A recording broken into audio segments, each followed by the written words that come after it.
ajaa'iba. Dargaggeessi kun umriin isaa 30 kitaabota quraana garaagaraa bakka ciisu bakka dhukkubsatu illee qaba bukkeedha. Akkanumatti dhukkubsataa salaata isaa ibaadaa rabbii hin dhiisne akkanatti garaa isaa keessaa dhangala'aan osoo dhangala'u haala kana keessa jira. هذا القرآن يهدي للتي هي أقوم ويبشر المؤمنين الذين يعملون الصالحات أن لهم أجرا كبيرا. السلام عليكم ورحمة الله وبركاته. dargaggeessi cinaatti argitan kun Rabii Biyyaadha. Haafizal Quraanidha. Biyya keessatti qofa miti. Aga biyya alaatti illee deemee barnoota garaagaraa waggoota 3 fudhataa ture. Barnoota Islaamummaa jechuudha. Barnoota amantii. Yeroo ammaa kana immoo rakkoo hamaa keessa jira. ይሄ ልጅ ሀፊዘል ቁርአን ነው። ረቢ ቢያ ይባላል። ታሪኩን አብረን እንስማ ውስጥ አልሐምዱሊላህ ረብል ዓለሚን ወሰላቱ ወሰላሙ ዐላ ረሱሊላህ ሰለላሁ ዐለይሂ ወሰለም obboleessi keenya kuni Rabii Biyyaa dargaggeessa abdii biyyaati. Qaroo gara fuulduraatti daa'imman keenya ibsu ture. Haa ta'u malee garuu akka Rabbi jedhe ta'a malee akka ofiitti yaadan miti.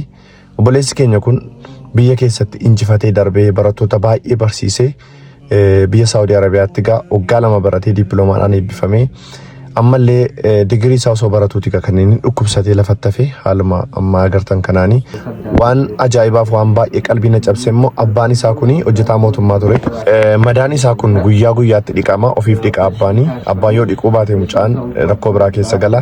Sababa daa'ima isaa dhiquuf jecha hojiirra yeroo baay'ee rakkisuun ture hojjetaa mootummaa ture garuu sababa ilmoo isaa kanaa hojiirra ari'amee jira. Saudi Arabiyaatti waggaa meeqa baratte?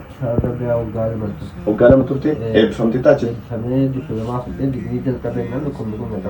Kanaafuu barnoota Saudi Arabiyaa addaan kuttee dhufte jechuudha. Barattoota meeqa barsiisaa turteeti? Barattoota 2 eebbisiise. Maqaan koo Biyyaa Abbaa Dagaan jedhama. Mucaa kana jalqabarraa kaasee geeraatti kana guddifadhe. Nama geeraatti isin? Ittiin guddifadhe quraanas karaasifadhe. Barumsa saayinsii kutaa sadarkaa 2ffaa xumureera. Quraanaan baay'ee cimaadha. Achitti kana ala xumuruu hibzi hafazuudhaaf Finfinneetti barbaadame beeksisnimaadha. Deemee akka Itoophiyaatti dorgoma tokko fa'aa barfatee. Bara meeqaati? Bara 2005. Markazii Ibnu Kasir jedhama. Achitti dhaqee dorgomee mo'atee barfatee achi gale. Achi hafazee xumuree boodallee deebi'ee ofiisaatiif gara ijoollee 11 eebbisiiseera falsiisee. Achi ammas booda sana immoo jirutti deebisanii barsiisummaadhaan fudhataniitu achitti waggaa tokko barsiisee ala ka'u carraa biyya ala argate.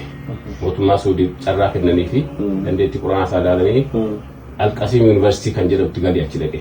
Achi deemeetu baratu waggaa 2 booda dippiloomaan eebbifamee dhigisaa itti fufuu yeroo jedhu dhukkubsate. Dhukkubsatee achi as deebi'ee wiziroon guutamee dhufee ammas wiziroo isa xumuree deebi'ee dhaqee didee dhukkubee cinqatiidhaan jalqaba.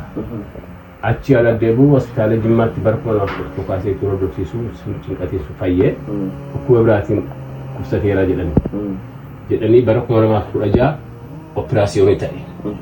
Ta'ee ala ka'uun madaan isaa kun fayyuu dide. Gonkumaan jedhame nan akkamsiisee hangammaatti waggaa 2 guutuudhaaf waan akka buddee fixadhe. Obboleewwan agartaniitu namni kun nama salphaa miti. Umurii isaa dargaggeessa umurii naannoodhuma keenya keessa jira. Haadha manaan fuunee daa'imman hin qabu.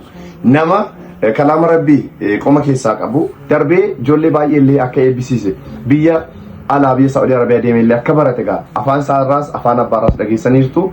Dargaggeessa akkanaa kun dhabaaf jecha dhabuun qabu. Kanaafuu namoonni viidiyoo kan ilaaltanii akkaawuntii viidiyoo irratti mul'atu kanaan waan dandeessan akka gargaartanii nu yaalchistan amaanas jechuun barbaada. Namoonni immoo gargaaruu hin dandeenye viidiyoo kana Rabbi irraa argattu waan ta'eef sheer qofa nu taasisaa riipost taasisuudhaan namoota biroo bira nu qaqqabsiisaa. An obboleessa keessan Abdii Geetaachoo Abbabee Caaliitii galatoomaa faadha.